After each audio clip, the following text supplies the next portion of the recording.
C'est encore moi, Kenjo Mukendi, Mamasam de l'UDPS. Je viens pour le deuxième numéro, la deuxième émission. J'ai déjà lancé la première émission. Suivez la première émission, au cours de laquelle on vous a démontré que Martin Fayulu est un escroc politique et un aventurier politique, avec des preuves à l'appui. Bolanda. Bisoto accusera Moutou, faussement sans éléments. Bolanda, la première émission, et vous verrez ma preuve de Pessibino, tout et tout là. Alors, Moutamba, c'est Kenjo Mukendi qui vous parle maintenant là. Je vous avais parlé de Moutamba, c'est un kabiliste, il n'échangera pas, c'est un escroc. Il n'est pas là pour le bien-être du peuple congolais. C'est un traître déguisé pour continuer à il y a régime Nabiso. Et il était en face à un felin politique, un caïman politique, Fachi Beton. Fachi Beton, caïman, a funguli mâchoire na yeboui, Moutamba koti. Peko! Le bagage est populaire. Moutamba est populaire, il sera mis en prison. Populaire. Hein? Abima. Abima.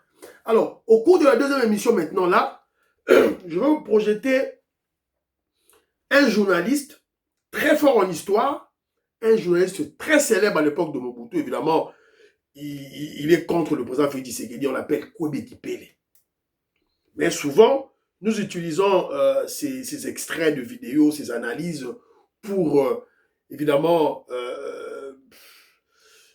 pour s'en servir comme référence pour soutenir nos thèses.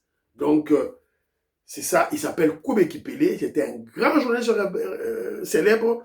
À l'époque, Tozaki Balamikie, sa voix était une voix très captivante, dans la radio, Makasi. C'était un moboutiste, voilà, il ne peut pas, voilà. Mais quand il prend des positions, donc, Toroche Labinoye, Boyokaye, et là, nous allons, c'est juste pour vous rappeler qu'en politique, on ne peut pas minimiser, on ne doit pas minimiser nos adversaires. C'est ça l'objectif, il y a vidéo dans Rocher Labino, et tout là. Mais avant tout, Rocher Labino, moi, élément, Mogo Awa, neti soki ekoleka nayebi te na mikango nano awa natala soki eleka nayebi te soki eleka ozela soki ekoleka nayebi te yango. Je vous dis que le 3 juin, il y aura une éclipse. Les démons vont sortir de l'abîme. Que celui qui osera sortir verra. Yafachi Béton, pardon, fille. Je ne sais pas ce qui m'avait pris. Maman Denise, s'il te plaît, plaide pour moi chez papa. Je ne vais plus recommencer. Je suis Prince Epengue. Je vous dis que le 3 juin, il y aura une éclipse. Les démons vont sortir de l'abîme. Que celui qui osera sortir verra. Yafachi Béton, pardon, fille. Je ne sais pas ce qui m'avait pris. Maman Denise, s'il te plaît, plaide pour moi chez papa. Je ne vais plus recommencer. Donc, je crois que beaucoup de Congolais ont compris le message de Prince Epengue. Ils projettent de vandaliser les voitures. Yabato. Donc, le 3 juin, Moutou oyo barobuka mutuka na ye, baropasola paraprise, barotobola pneu, barovandaliser mutuka na ye, l'auteur intellectuel est là, le donneur de l'ordre, c'est Prince Epengue. Donc, Zouara mutuka na yo, kende reporter plainte, bakanga Prince Epengue. Donc, vous comprenez que c'est un Rwandais, un touti Rwandais qui n'est pas intelligent, qui n'est pas malin. Donc, on peut l'arrêter. Donc, Kenjo Mukendi, aro yo kanape, na batukara la kinukuna, bozo mutuka moro, bo panza, toko la Prince Epengue, bakangi, bati na prison. Voilà.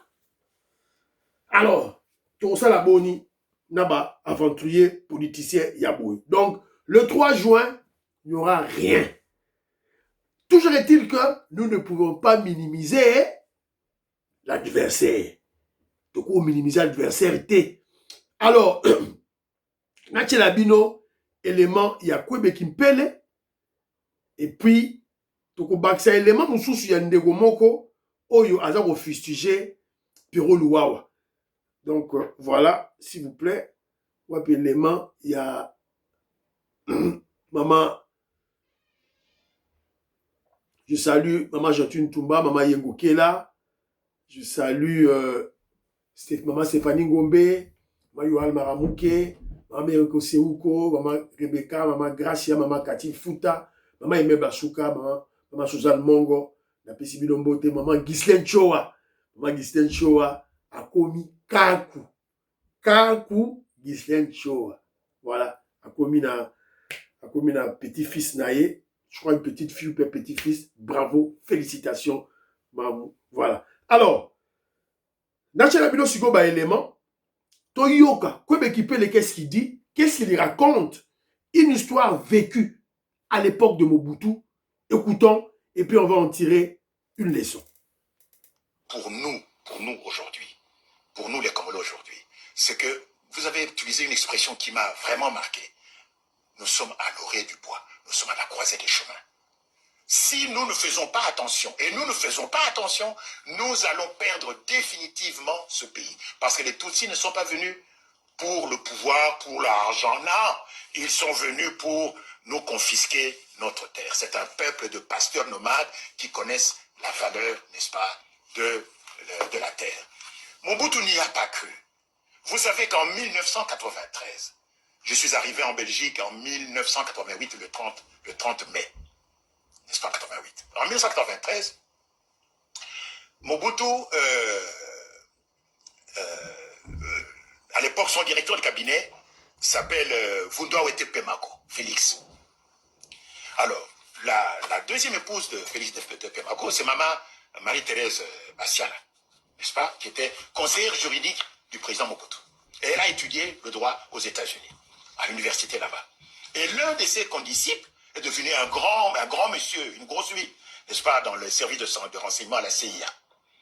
Et l'ancien condisciple de Maman Thérèse Bassiala qui m'écoute, lui envoie un petit mot. Lui dit, écoute, dites à votre président que ses jours au pouvoir sont comptés, qu'il va être renversé de façon violente.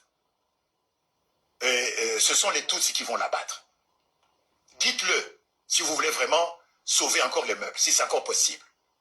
Maman Bassiala en parle à son mari, à Félix Vondouawe. Il dit, écoute, voici le message que je viens de recevoir d'un de mes anciens condisciples qui dit que nous sommes en 93, hein, que les jours de Mobutu sont comptés et qu'il va être abattu, son régime va être abattu par les Tutsis.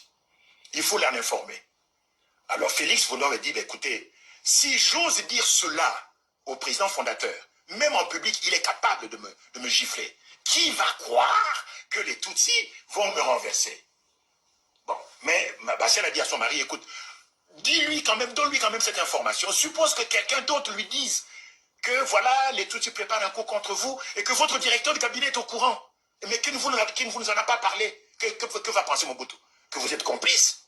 Donc, dis-le lui, quitte à être giflé, mais dis-le lui. Eh bien, Vundouawe écoute le conseil de sa femme. Et un jour, Mobutu l'invite à Badolité parce qu'il devait célébrer, je crois, un anniversaire ou un baptême, je ne sais pas. Bon. Ils avaient un peu bu, ils étaient de bonne humeur, Mobutu était vraiment de bonne humeur. Vundouawe dit, c'est le moment ou jamais de lui glisser l'information. Et il lui glisse l'information, il dit, mais vous savez, c'est un président fondateur, Maman Bana me dit que les Tutsis sont en train de préparer un coup contre vous. Et que, donc, on va vous abandonner. Il semble que Mobutu a failli tomber, tomber de sa chaise, de rire. Il dit, mais enfin, Philippe, est-ce que vous pouvez croire une chose pareille? Et la DSP, et les phases, et il y avait aussi une force qui s'appelait les FAS, les FIS, Force d'intervention spéciale. Il dit, mais écoute, président, je devais vous en parler, par honnêteté. Et puis, ils ont oublié l'affaire. Quelques mois plus tard, je suis à Bruxelles, et le président, M. B. Djema, qui était à l'époque ministre de la Culture, et qui était en fait le précepteur des enfants du président Mobutu, m'appelle à l'époque à l'hôtel Sheraton à la place Roger. Je m'y rends, et il me montre un document.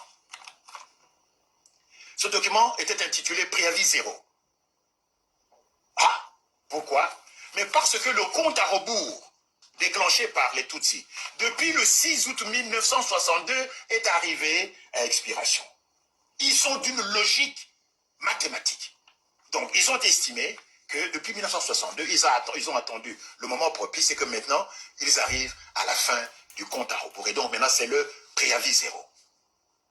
Alors, c'est un monsieur en Belgique qui informe donc le président. Hein, dit attention, votre régime est vraiment menacé, on va vous renverser.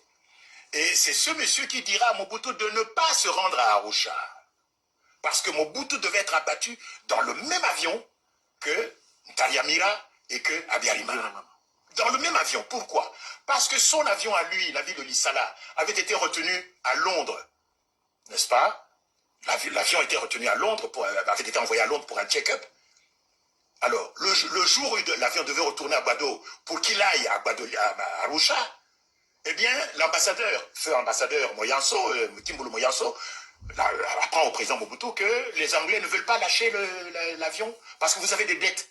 Mobutu lui demande, mais est-ce que vous avez payé la facture? Il dit, mais oui, j'ai payé la facture, mais les Anglais ne veulent pas lâcher votre avion. Pourquoi? Parce qu'on voulait forcer Mobutu à monter dans l'avion de Habyarimana, donc le Falcon 250. Et il aurait été abattu, lui, Mobutu, Habyarimana et Ntaryamira. Donc, faire d'une pierre 3 coups. 2 présidents Hutu et un président Muntu congolais.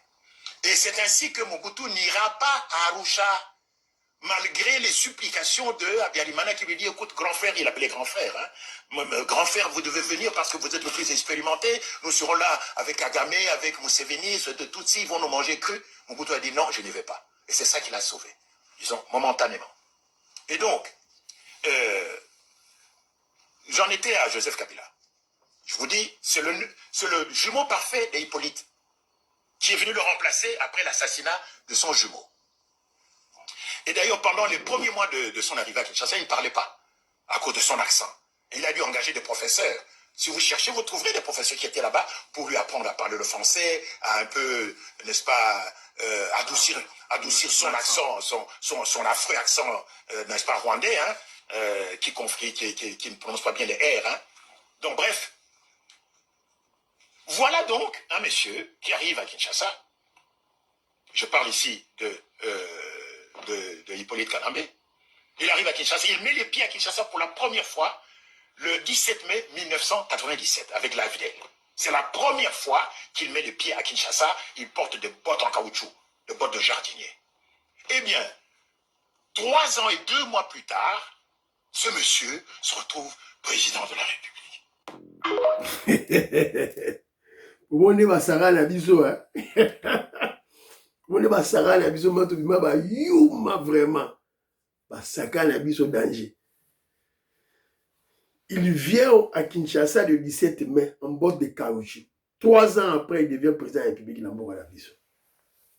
Quelle humiliation. Alors ne jouons pas avec le pouvoir du président Félix Tshisekedi, ne jouons pas avec le pouvoir de l'UDPS. Tout ça va la montée. Évidemment, nos ennemis ne vont pas lâcher l'affaire. Ils vont nous secouer terriblement. C'est à nous de rester ferme, voilà. Et on va suivre la logique des choses, trop changer la constitution, en suivant les principes scientifiques de la politique et du droit. Trop changer la constitution, on mettra en place une constituante selon les principes scientifiques et on va mettre en place, c'est-à-dire le fond, on va discuter une constitution des articles 1 par 1 et puis enfin on ira au référendum et la constitution sera promulguée par un président élu. Et je crois qu'il y avait un frère qui m'avait dit on doit tout faire pour que le référendum et le changement de la constitution se passent avant 2028. Pour que cette constitution soit promulguée par le président Félix Tshisekedi en plein mandat. Bazwa limité, bazwa raison que non, Fachi Beton Azalaki n'a mandaté. Voilà. Donc, il faut au Bunda. C'est un combat. Il faut au Bunda, tout et tout là. Alors, vous avez suivi attentivement le récit historique du journaliste célèbre Kobe Kipele, qui parle du président Mobutu qui avait minimisé le complot des Rwandais, des Tutsi-Rwandais, contre son pouvoir. À l'époque, Mobutu, évidemment, l'ami des Américains, voilà, il a bâti voilà, son armée, voilà, la DSP, il y avait SARM, il y avait la garde civile, Il y avait voilà des unités terribles. Même au sein de la DSP, je parle de ce que je sais, de ce que j'ai vu. Parce qu'il y a une unité terrible. Parce qu'il y a bâton de sécurité, bon sec, parce qu'il y a dragon, parce qu'il y a une unité dengue na dengue. Unité où il y a le lobby dans souka, comme il y a le lobby fils. Parce qu'il y a une unité terrible, BD et Zalaki. Alors, donc, Mobutu, on apprend à Mobutu que les Tutsis organisent un coup pour vous éliminer physiquement et brutalement. Et vous avez écouté le récit, leur complot était, on bloque l'avion de Mobutu à Londres, là Mobutu sera forcé à aller emprunter l'avion de Abiyarimana. Alors là, on aura et le président burundais, et le président Mobutu, et le président rwandais tués d'un seul coup. Voilà. Mobutu avait minimisé. C'est la raison pour laquelle Kenjomu Kenji, et on connaît le sort, hein, le sort, Abiyarimana et le président burundais étaient tués. Quelques années plus tard, Mobutu, 3 ans après, Mobutu va Bengani. Et quelques mois après, sa fuite, il est mort au Maroc. Accouché au Maroc. Et la descente aux enfers du Congolais, de la RDC, des Aïrois de notre pays, jusqu'aujourd'hui. Et grâce au président Félix Tshisekedi à l'UDPS, on est là, on tient le coup. On combat, on se bat.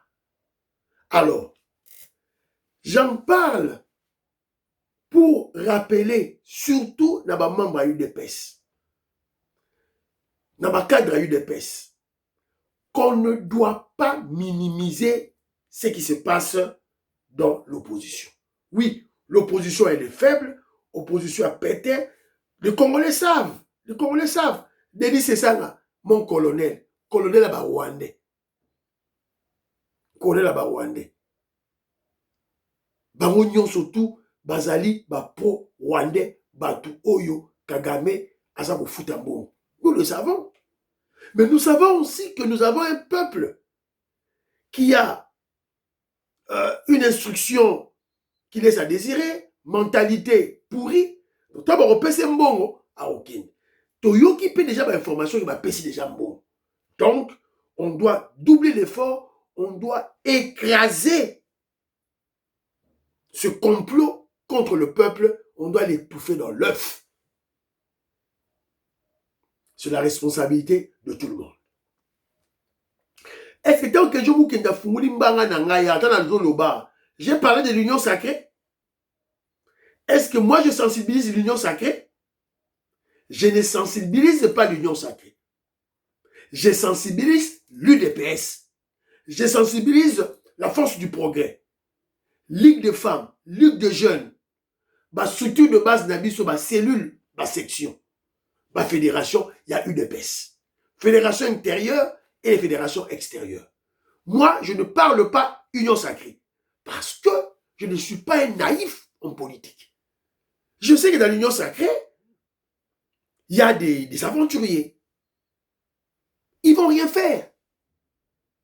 Bakosala est l'autre côté. UNC à Rosala est l'autre côté. MLC à Rosala est l'autre côté. Parti à Bahati Lukwebo, AFC, AFDC, Barosala est l'autre côté. Barosala est l'autre côté. Ndeko Eliezer, parti politique, Barosala est l'autre côté. Et sa responsabilité na yo, membre de PES. Biso, batoyi de PES. Responsabilité na biso. Qu'on les a plateau, qu'on explique le bien fondé. Il y a loi référendaire, qu'on explique le bien fondé, il y a changement de constitution, qu'on barre la route na masolo oyo bazali kosala oyo ya ba manifestation ya coalition 64 o ba basala ville morte na bango ba manifestation eza ezali responsabilité ya membre ya UDPS. Vous comprenez maintenant pourquoi secrétaire général Augustin Kabouya, très intelligent, très malin, très sage, sûrement, azolanda ba directive via chef Naye, le président Félix Tshisekedi, a créé C4. A créé C4, il pouvait bien aller il pouvait bien partir dans Union Sacrée. Mais déjà, Union Sacrée, n'a pas mbata, pas corrompu, fini, terminé. Donc, il fallait créer un autre mouvement pour des objectifs précis. Il y a bloquer Bango et il y a changement de constitution. Donc, c'était Jean-Augustin Kabouya et dans la logique de ne pas minimiser l'opposition, il y a pété. Bon, bah, UDPS, Téléma, Force du Progrès, Téléma. Vous partagez l'émission. Bye bye.